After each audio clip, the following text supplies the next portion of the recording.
تو مجھے اس سے اچھی مثال حدیث میں کہیں نہیں ملی۔ صحابی ہیں جن کا نام ابو بکر ہے، سسر رسول اللہ صلی اللہ علیہ وسلم کے ہیں، بیٹی عائشہ ام المؤمنین زوجہ رسول ہے، تہمت لگ گئی۔ تہمت لگانے والوں میں منافق تھے، پروپیگنڈا اس قدر تیز تھا کہ 5 صحابہ بھی اس میں شامل ہو گئے۔ ان میں ایک نبی علیہ الصلوۃ والسلام کی سالی زینب بنت جہش کی بہن حمنہ بنت جہش، اور دوسرے حسان بن ثابت، اور تیسرے مستح بن اساسہ، اور بھی 1-2 لوگ تھے۔ یہ بیچارے نبی علیہ الصلوۃ والسلام کی بیوی کے بارے میں منافقین نے جو لہر چلائی تھی، ان بیچاروں نے بھی ہاں میں ہاں ملا دی۔ خیر، جب اللہ تعالیٰ کی طرف سے پیغام آیا کہ منافق ان کو تو اللہ نے سزا دنیا میں نہیں دینی، ان کو یہ تو جہنم میں اللہ ان سے نمٹے گا، اور یہ جو مومن ہے ان کو 80 کوڑے لگاؤ، چونکہ جو کسی پہ تہمت لگائے گا اس کی سزا 80 کوڑے، تو ان سب کو 4-5 کو 80 کوڑے لگائے گئے۔ منافقوں کو چھوڑ دیا، وہ اب اللہ کے سپرد ہیں۔ مستح بن اساسہ کا رشتہ تھا حضرت عائشہ سے، کہ وہ عائشہ رضی اللہ تعالیٰ عنہ کے کزن تھے اور ابو بکر صدیق رضی اللہ تعالیٰ عنہ کے بھانجے تھے۔ مستح وہ تھے کہ جو غریب آدمی تھے، ابو بکر صدیق مالدار آدمی تھے، تاجر تھے، آپ اس کے گھر کی ذمہ داری سنبھالے ہوئے تھے، آپ اس پہ خرچ کرتے تھے۔ جب انہیں پتہ چلا، اللہ تعالیٰ نے بتا دیا کہ یہ بھی پروپیگنڈا میں شامل تھا، آپ نے قسم اٹھائی، اللہ کی قسم، جو بندہ میری بیٹی پہ ایسا الزام لگائے، بیٹی بھی وہ کہ جو ام المؤمنین ہے، زوجہ رسول ہے، کہ جس کی گواہی آسمان سے رب دے، کہا اللہ کی قسم اٹھاتا ہوں آج کے بعد ایسے رشتہ دار کو 1 روپیہ بھی نہیں دوں گا، 1 پیسہ بھی نہیں دوں گا، کچھ نہیں خرچ کرنا میں نے۔ حق تو بنتا ہے نا؟ کیا خیال ہے؟ ہمارے ساتھ تو کوئی تھوڑا بہت معاملہ کر دے اور ہم غیرت والے کھڑے ہو جاتے ہیں، اور یہ اتنی بڑی بات کہ بیٹی پہ الزام منافقین کے ساتھ، اور اتنی تکلیف سارے مومنوں کو، آپ نے قسم اٹھائی کچھ نہیں دوں گا۔ اللہ بھی اوپر بڑا ہی غفور الرحیم ہے، نیچے حد لگ گئی، گناہ معاف ہو گیا۔ جب دنیا میں اللہ کی حد لگ جائے تو گناہ معاف۔ چوری کرے، اس کا اگر ہاتھ کٹ جائے، حاکم میں وقت کاٹ دے، اسے قیامت والے دن گناہ نہیں ملے گا۔ اللہ کی حدود کا مقصد یہ ہے کہ دنیا میں اس کو کلیئر کر دو۔ زانی زنا کرے، اگر اسے پتھر مار کے رجم کر دی ہے تو وہ بڑا ہی نیک انسان ہے، کیونکہ اللہ نے دنیا میں اسے پاک کر دیا ہے، اب وہ جنتی ہے۔ اللہ تعالیٰ نے آیت نازل فرما دی اور کہا کہ کچھ لوگوں نے اس مسئلوں میں اپنے رشتہ داروں پہ خرچ کرنے کی بات کی اور قسم اٹھا لی کہ ہم نہیں خرچ کریں گے۔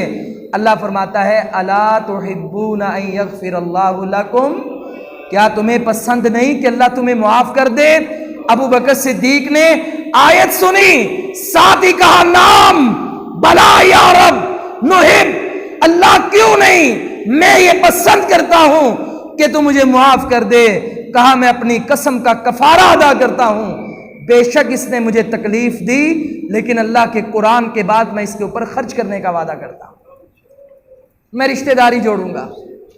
پیارے بھائی، ایسا دل لے کر تو آؤ، ایسا دل تو لے کر آئے۔ ہمارے ہاں تو چھوٹی چھوٹی انا ہوتی ہے، چھوٹے چھوٹے مسئلے ہوتے ہیں اور رشتے تعلق ٹوٹ جاتے ہیں۔ 3 چیزوں سے منع کیا، وَيَنْهَا، اور وہ تمہیں روکتا ہے، عَنِ الْفَحْشَاءِ، بے حیائی سے، وَالْمُنْکَرِ، اور برائی سے، وَالْبَغْیِ، اور سرکشی ظلم سے۔ ان تینوں کا تعلق بھی رشتہ داری سے ہے۔ کیسے؟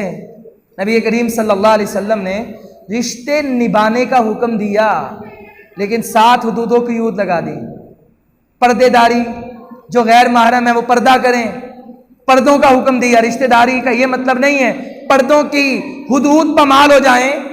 نبی علیہ الصلوۃ والسلام نے کہا 2 مرد عورت کبھی خلوت میں نہ جائیں، غیر محرم، تیسرا ان میں شیطان ہوگا۔ آپ پردے کی بات کر رہے تھے، ایک بندہ مجلس سے کھڑا ہوا، ارائیت الہم، اللہ کے نبی دیور کے بارے میں، یعنی جو مرد کا سگا بھائی ہے اس کے بارے میں کیا خیال ہے؟ کیا بیوی اس سے بھی پردہ کرے گی؟ آپ نے جھٹ سے کہا الحم الموت، او اللہ کے بندے دیور تو موت ہے۔ دیور تو موت ہے، موت کہا موت آپ نہیں جانتے، لیکن جن کے ساتھ یہ معاملات ہوئے ہیں واقعی موت ہے، واقعی موت ہے۔ رشتہ ہونا چاہیے، مطلب میری بیوی ہے، میرے بھائی سے سلام دعا ہو، لیکن شریعت کے دائرے میں، پردہ پوالنا ہو، پردہ کرنے کا حکم دیا تو پردے میں رہیں۔ ہمارے یعنی یہ خامد کا جو سگا ماموں ہے، چاچو ہے، وہ بیوی کا ماموں چاچو نہیں ہوتا، وہ اس کے لیے غیر محرم ہے۔ میرے بھتیجے بھانجے میری بیوی کے بھتیجے بھانجے نہیں ہیں، اس کے لیے غیر محرم ہے۔ میرا خالو، میرا پھپھا اس کا غیر محرم ہے، ہاں اس کے محرم اس کی بہن کے بھائی کے بچے، وہ اس کے بھتیجے بھانجے ہیں، ہاں اس کے ماموں اور چاچو جو سگے ہیں وہ ان کا ان سے پردہ نہیں ہے، ہاں جو اس کا خالو یا پھوپھا ہے اس سے اس کا پردہ ہوگا۔ جب رشتے داریوں میں ہم میل جول تو رکھیں، لیکن اللہ کی حدود کو سامنے رکھ کر پھر رشتے خراب نہیں ہوتے، پھر الزام نہیں ہوتے، اور اگر یہ حدود پامال کر دی جائیں پھر اخباروں میں خبریں آتی ہیں، پھر انسان غصے میں آ کر قتل کرتا ہے، پھر بھائی بھائی کا گھر توڑتا ہے، کیونکہ یہ خلوت جو انہوں نے پائی ان میں تیسرا شیطان تھا۔ ابھی رات کی بات ہے، میرا ایک بڑا ہی گہرا دوست، وہ مجھے کہنے لگا، میں نے کہا سناؤ شادی کتنی دیر ہوگی؟ کہتا 3 سال ہو گئے، بڑا کاروباری آدمی ہے، میں نے کہا بہت اچھے دن گزرتے ہوں گے؟ کہتا یار میں نے کسی سے بات شیئر نہیں کی، 2 سال ہو گئے میرے تو تعلق خراب ہو گئے۔ میں نے کہا وہ کیسے؟ کہتا تعلق خراب کرنے والا میرا سگا بھائی تھا، میں گھر سے چلے جاتا اور وہ ناجائز تعلق بناتا تھا۔ میں نے کہا یار آپ لوگ تو دیندار تھے، کیا بنا آپ کا؟ کہتا بس دیندار ہونے کے باوجود میں نے والدین سے کہا کہ ہمارے بھائیوں کا کزنوں کا پردہ ہوگا، والدین ڈٹ گئے، کہتے نہیں آپ ان کو بغیرت سمجھتے ہیں، بھائیوں پر اعتماد نہیں ہے آپ کو۔ کہتا نتیجہ یہ نکلا کہ میرے ہی گھر والوں نے برباد کر دیا، اور میں 6 مہینے ہو گیا نیم پاگل ہوں، میں نے سب دنیا چھوڑ دی ہے، گھر سے بھی نکل گیا ہوں۔ میں نے پھر اس کو حدیث پڑھ کے سنائی، میں کہا میرے نبی نے ایسے نہیں کہا تھا الحم الموت۔ بات غیرت بے غیرتی کی نہیں ہے، بات اعتماد بد اعتمادی کی نہیں ہے، بات اللہ کی حدود اور شریعت کی ہے۔ جب اللہ کے نبی نے کہا کہ پردہ ہوگا، یہ بھائی ہے سگا، دیور ہے اس کا، اس سے پردہ ہے پردہ۔ جب نبی نے کہا تو پردہ ہے، وہ چاہے عالم ہو، زاہد ہو، عابد ہو، بے حیا ہونا ضروری نہیں ہے، پردہ با حیاؤں سے ہوتا ہے تاکہ دونوں کا حیا بھی بچ جائے، دونوں کا ایمان بھی بچ جائے۔ لیکن آپ دیکھ لیں ہمارے رشتوں میں یہ ہے ہی نہیں، کوئی گھروں میں لحاظ ہی نہیں ہے۔ حالانکہ یہ کام کس کا؟ یہ والدین کا کام ہے کہ وہ اپنے گھروں میں پردے کے نظام کو قائم کریں۔ اللہ نے رشتے داری کے ساتھ کہا وَيَنْهَا عَنِ الْفَحْشَاءِ وَالْمُنْكَرِ، وہ تمہیں روکتا ہے بے حیائی سے۔ خبردار رشتے نبھاتے نبھاتے بے حیائی کی طرف نہ چلے جانا، بدکاریوں کی طرف نہ چلے جانا کہ تمیز ہی ختم ہو جائے، پردے داری ختم ہو جائے۔ ایسا نہ کرنا، تباہ ہو جاؤ گے، عزتیں بھی محفوظ نہیں رہیں گی، ایمان بھی نہیں رہیں گے، موت ہی موت ہوگی۔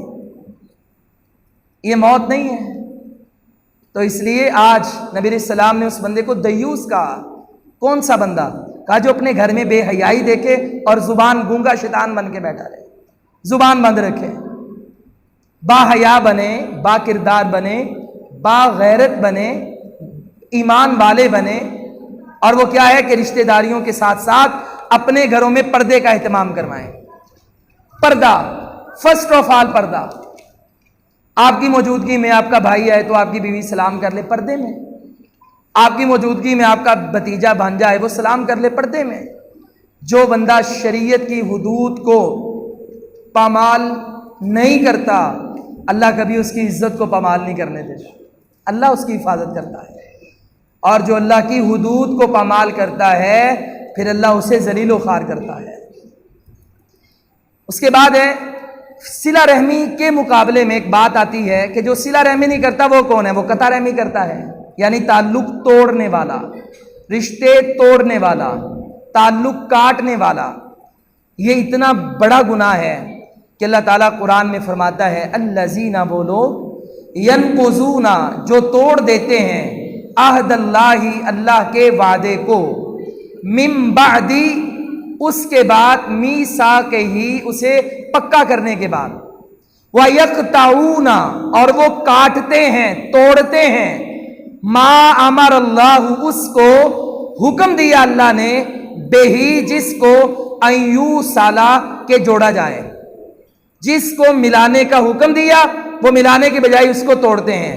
فرمایا وَيُفْسِدُونَ فِي الْأَرْضِ وہ فساد کرتے ہیں زمین میں، اولئک یہی لوگ ہم الخاسرون خسارہ اٹھانے والے ہیں۔ اوے بچوں خاموش ہو جاؤ، کہا یہ لوگ خسارہ اٹھانے والے ہیں۔ کتنے کام؟ 3 کام کرنے والے۔ الذین وہ لوگ ینقضون جو توڑتے ہیں عہد اللہ اللہ کے وعدے کو، من بعد میثاقہ پختہ ہونے کے بعد۔ اللہ کے وعدے سے مراد یہاں پر وہ وعدہ بھی ہے جو ہم نے عالم ارواح میں کیا تھا، جب ہمارے رب نے ہمیں کہا الست بربکم کیا میں تمہارا رب نہیں؟ ہم نے کہا بلا یا اللہ کیوں نہیں؟ کہا یہ جو اللہ کا وعدہ تم پکا کر کے آئے اسے توڑتے ہو، اللہ کے ساتھ شرک کرنا، غیر اللہ کو نظر و نیاز دینا، سجدہ کرنا، ان کے لیے عبادات کرنا، یہ اللہ کا وعدہ توڑنا ہے۔ وَيَقْطَعُونَ مَا أَمَرَ اللَّهُ بِهِ أَن يُوصَلَ اور اللہ نے جنہیں جوڑنے کا حکم دیا انہیں توڑتے ہیں، یعنی رشتہ داریاں توڑنے والے اور زمین میں فساد پیدا کرنے والے۔ جو بندہ بھی رشتہ داری توڑتا ہے وہ فساد پیدا کرتا ہے۔ کیسے؟ ہمارے ہاں آج کل نا برادریوں میں، خاندانوں میں آج کل گروپنگ ہوتی ہے، ہمیشہ کوئی نہ کوئی ایک شیطان ہوتا ہے اور اس کا کام یہ ہوتا ہے کہ 3 بھائیوں کو توڑ کے اپنے ساتھ ملانا اور 3 کا ایک گروپ کرنا، اور پھر جب رمضان آئے تو پھر جڑ جانا اور عید سے پہلے پھر لڑائی کرنا۔ یہ مسئلہ ہے ہمارا اور یہ فساد ہے۔ اور کچھ اللہ کے نیک بندے بھی ہوتے ہیں، بزرگ بھی ہوتے ہیں جو ہمیشہ جوڑنے کی بات کرتے ہیں، ہمیشہ اچھی بات کرتے ہیں، ہمیشہ اچھی نصیحت کرتے ہیں۔ شادی بیاہ غمی خوشی میں وہ یہ نگاہ رکھتے ہیں کون آیا ہے کون نہیں آیا، کیوں نہیں آیا، وہ گھروں میں چل کے جاتے ہیں ملانے والے۔ اور کچھ انا پرست ہوتے ہیں، چھوٹی چھوٹی باتوں پہ تعلق توڑنے والے۔ فرمایا جو یہ تعلق توڑتے ہیں وہ خسارہ پانے والے ہیں، یعنی جنت میں جانے والے نہیں ہیں۔ اب نبی علیہ السلام کی حدیث سن لیں۔ جبیر بن مطعم فرماتے ہیں انہ سمع النبی صلی اللہ علیہ وسلم یقول، نبی علیہ السلام سے سنا، فرما رہے تھے لا يدخل نہیں داخل ہوگا الجنت جنت میں قاطع قطع رحمی کرنے والا۔ یہ بات کون کہہ رہا ہے؟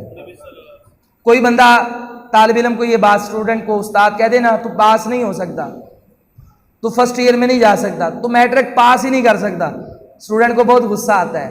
حالانکہ استاد کی بات غلط بھی ہو سکتی ہے، اسے علم غیب تو نہیں ہے، مگر یہ بات کون کر رہے ہیں؟ جناب محمد الرسول اللہ صلی اللہ علیہ وسلم بات کیا کر رہے ہیں؟ جنت کا پاس نہیں مل سکتا تمہیں، تم جنت میں داخل نہیں ہو سکتے۔ کس کام پر؟ جو قطع رحمی کرتے ہیں، رشتہ داریاں توڑتے ہیں۔ اب ہمیں یہ فیصلہ کرنا ہے کہ ہم جوڑنے والے ہیں تو جنت میں جائیں گے، توڑنے والے ہیں تو جنت میں نہیں جائیں گے۔ دوسری حدیث میں فرمایا جمعرات کو سب کے اعمال اللہ کے دربار میں پیش ہوتے ہیں۔ فرمایا جو رشتہ داری توڑنے والا ہے اللہ کے دربار میں اس کے اعمال ہی نہیں جاتے، اس کا جائزہ ہی نہیں جاتا، اللہ اس کا عمل دیکھنا بھی پسند نہیں کرتا۔ کتنی بڑی سزا ہے اس بندے کے لیے جو رشتہ داری توڑتا ہے۔ اور یہ کام صرف زبان کا ہے، آپ کی زبان خیر میں استعمال ہو گئی تو آپ جوڑنے والے ہیں، شر میں استعمال ہو گئی تو توڑنے والے ہیں، جنت میں نہیں جا سکتے۔ اور یہ زبان کا کنٹرول، خیر کی باتیں کر لیں تو آپ جنت میں جا سکتے ہیں۔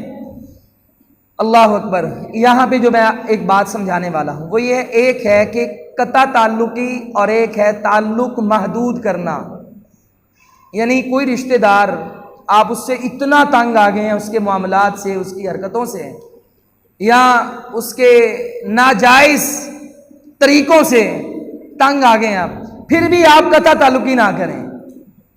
قطع تعلقی کیا ہے؟ نبی صلی اللہ علیہ وسلم نے فرمایا کسی مسلمان کے لیے جائز نہیں کہ وہ اپنے بھائی کے لیے 3 دن تک ناراض رہے اور وہ اسے سلام کرے اور یہ جواب نہ دے۔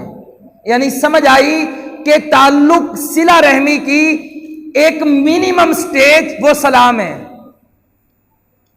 صلہ رحمی کی کم سے کم سٹیج کیا ہے؟ بولیں، ایک دوسرے سے سلام دعا رکھنا۔ یعنی آپ اگر کسی بندے سے تعلق بڑھا نہیں سکتے، اس کا آپ کو نقصان ہے، آپ اسے کسی غلط کام سے منع کرتے ہیں، وہ سمجھ نہیں رہا، پھر بھی قطع تعلق ہی نہ کریں، صلہ رحمی کریں، اور وہ یہ ہے کہ آپ کم از کم سلام کا تعلق باقی رکھیں، ملیں تو سلام کر لیں، کبھی کبھی فون پہ سلام کر کے حال احوال پوچھیں۔ تعلق قطع کرنے پہ سزا ہے، محدود کرنے پہ نہیں، قطع کرنے پہ سزا ہے، محدود کرنے پہ۔ تو اس لیے اگر کوئی بندہ تنگ ہے تو تعلق محدود کر دے، نہ زیادہ لین دین کرے، نہ کسی کے پاس جائے، لیکن سلام دعا رکھ لے، قطع تعلق ہی نہ کرے۔ یہ ایک بڑا ہی مناسب سا فارمولہ اور ایک سلیوشن ہے۔ اس کے بعد آخری بات، ہمارے جتنے بھی معاملات ہیں، رشتہ داری اور تعلق داری، اس کا بگاڑ اس وقت پیدا ہوتا ہے کہ جب ہم اپنے تعلقات کو دنیا کے پیمانے پر پرکھتے ہیں۔ اس نے مجھے یہ کھلایا تو میں بھی یہ کھلاؤں گا، یہ چلتا ہے ہمارے ہاں۔ یہ دال والے مہمان ہیں اور یہ دیسی مرغ والے ہیں، کیونکہ جب ہم جاتے ہیں تو یہ ایسا کرتے ہیں، تو اس لیے اب یہ آئے ہیں تو ہم بھی ایسا کریں۔ اس نے ہمارا لین دین نہیں کیا، ماں باپ بیٹے کو کوستے ہیں، تمہاری بیوی کیا لائی، کیا کیا سسرال والوں نے، وہ تو بیچارے ٹائم بھی دیکھتے ہیں، تم کتنے، ایک بندہ کا مسئلہ ہے ہمارے پاس طلاق کا، اور صرف اس بات پر وہ بیچارہ مجبور ہو گیا کہ ماں ٹائم دیکھتی تھی کہ یہ اتنی جلدی کیوں آ گیا، اس کے سسرال والوں نے اسے لگتا کھانا بھی نہیں پوچھا۔ اچھا، یہ مطلب اتنی گہرائی میں جا کر اتنی باتیں نکالنا، پھر انہیں دل میں بٹھانا، پھر دل میں غبار پیدا کرنا، پھر اس پہ طوفان بم گرا کر تعلق توڑ دینا، یہ ہمارے مسئلے ہیں کہ نہیں؟ بہن بھائیوں سے لین دین کا مسئلہ ہو، شادی بیاہ معاملات، تو وہاں پہ بھی 10,000 دیا تو 20 کی امید ہے، نہیں دیا تو ہم اس سے ناراض ہوتے ہیں کہ بھئی میں نے اس کے ساتھ یہ کیا۔ اگر آپ اپنے تعلقات بہتر کرنا چاہتے ہیں تو آپ ایک اس حدیث پر عمل کر لیں۔ وہ حدیث کیا ہے؟ ابو امامہ رضی اللہ تعالیٰ فرماتے ہیں، رسول اللہ صلی اللہ علیہ وسلم نے فرمایا، من احب للہ، جس نے محبت کی، کس کے لیے؟ وہ رشتہ داروں سے کہے میری تمہاری محبت تمہارے مال کی وجہ سے نہیں، تمہارے نام کی وجہ سے نہیں، تمہارے کھانے کی وجہ سے نہیں، تمہارے دسترخوان کی وجہ سے نہیں، میری اور تمہاری محبت للہ وَأَبْغَضَ لِلَّهِ، اور وہ نفرت کرے تو، نفرت کس بات پر؟ وہ کہے بھئی آپ بے حیائی فاشی والے کام کرتے ہیں، میں آپ سے تعلق کیوں ختم کر رہا ہوں یا محدود کیوں کر رہا ہوں؟ میرے بچے آپ کے گھر میں آ کر فلمیں دیکھیں گے، ڈرامے دیکھیں گے، گالی گلوچ سیکھیں گے، غلط کام کریں گے، لہذا بھائی میری تمہاری نفرت للہ، ذاتی کوئی عداوت نہیں بلکہ اللہ کے لیے۔ تم شرک کرتے ہو، کفر کرتے ہو، سود کھاتے ہو، حرام کھاتے ہو، اس لیے بھائی میرا تمہارا تعلق سلام تک ہوگا، آگے کیوں نہیں جا سکتے؟ نفرت کیوں ہے؟ للہ، کیونکہ تم اس اللہ کی خلاف ورزی کرتے ہو، لہذا محبت بھی اللہ کے لیے اور عداوت بھی۔ وَأَعْطَى لِلَّهِ، اور کوئی تحفہ دے، لین دین کرے تو کس کے لیے؟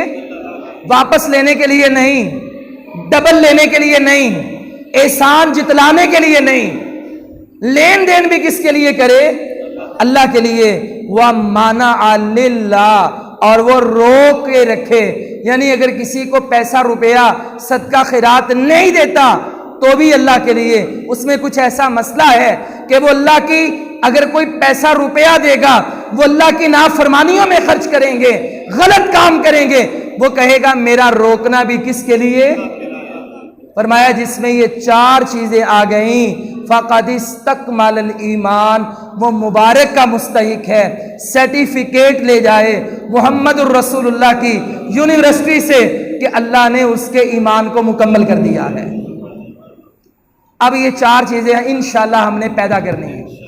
آج کے بعد میری بیوی، میرے بچے، میرے والدین، وہ بہن بھائی جس کو ہم بڑے بھولے ہوئے ہیں، بہنوں کو کبھی ہم یاد ہی نہیں کرتے، چلو آج ان کو بھی یاد کر لینا، اور جو دور کے رشتہ دار ہیں ذرا ان کو بھی یاد کر لینا، سسرال والوں سے تو بھی تعلق تو ہمارا اکثر ہی رہتا ہے، چلے ان کو بھی یاد کر لیں، اور آج اللہ سے وعدہ کر لینا یا اللہ ان سب کے ساتھ محبت بھی تیرے لیے، اگر عداوت ہوگی تو بھی تیرے لیے، ذاتی کوئی نہیں، اگر ہے تو ابھی مٹا دیتا ہوں، اور دینا بھی لینا بھی تیرے لیے، اور اگر کچھ روکنا ہے تو بھی تیرے لیے۔ یا اللہ اس کے بدلے میں یہ جتنے لوگ بیٹھے ہیں، دعا ہے یا اللہ ان سب کے اور میرے ایمان کو مکمل فرما دے۔ ایمان مکمل ہو گیا تو ہم اللہ کے محبوب اور جنتی ہیں۔ آپ رشتہ داروں میں چونکہ ہمیں سازشوں کا سامنا کرنا پڑتا ہے، فتنوں کا سامنا کرنا پڑتا ہے، کچھ شرپسند لوگ ہوتے ہیں، وہ طرح طرح کی تکلیفیں پروپیگنڈے کرتے ہیں، اس کے لیے ایک دعا ہے۔ رسول اللہ صلی اللہ علیہ وسلم ایسے لوگوں کے لیے یہ دعا مانگتے تھے، اللہم اے اللہ، انا نجعلک، بے شک مقابلے میں ہم لاتے ہیں تجھ کو، فی نحورہم، ان دشمنوں کے، ونعوذ بک، اور ہم پناہ مانگتے ہیں تیری، من شرورہم، ان کے شر سے۔ کتنی پیاری دعا ہے۔ ایک وظیفہ بھی لے جاؤ، ہر نماز کے بعد آپ لوگ، کوئی کاروبار کرتا ہے، تجارت کرتا ہے، آفس میں کام کرتا ہے، یا آپ رشتہ داروں سے کسی سے آپ تنگ ہیں، آپ کو اس کے حسد یا شر کا خطرہ ہے، نماز کے بعد 21 بار یہ دعا پڑھ لیں اور اس کی شکل ان کی لا کر پھونک دیں۔ انشاءاللہ یہ دعا کی برکت سے اللہ تعالیٰ ان کے شر کے درمیان اپنے آپ کو ڈھال بنا دے گا، چونکہ اس دعا کا مطلب ہی یہ ہے، اللہم انا نجعلک فی نحورہم، یا اللہ ہم تجھ کو بناتے ہیں ڈھال ان دشمنوں کے مقابلے میں، ونعوذ بک من شرورہم، اور ہم پناہ مانگتے ہیں تیری ان کے شر سے۔ اللہ تعالیٰ ہمیں رشتہ داروں کے حقوق ادا کرنے کی، بہن بھائی، دوست احباب، بیوی بچے، جتنے ہمارے رشتے ہیں آج کے بعد، جن کو آپ بھول چکے یا جن سے غلط سلوک کرتے رہے، اللہ کے لیے ان خونی رشتوں کی جو آپ کے لیے بڑی چاہت اور قدر رکھتے ہیں، وہ آپ کی بہن بھائیوں کی صورت میں ہو یا دور کے رشتہ داروں کی صورت میں، آج اللہ سے عہد کر کے بیلنس قائم کر کے زندگی میں سب کے حقوق ادا کریں۔ اس کے بدلے میں اللہ تعالیٰ ہمارے ایمان کو مکمل کر دے، ہمیں اس کی توفیق عطا فرمائے، زندہ رکھے، اسلام پہ موت آئے، حالت ایمان میں شہادت کی۔ وآخر دعوانا ان الحمدللہ۔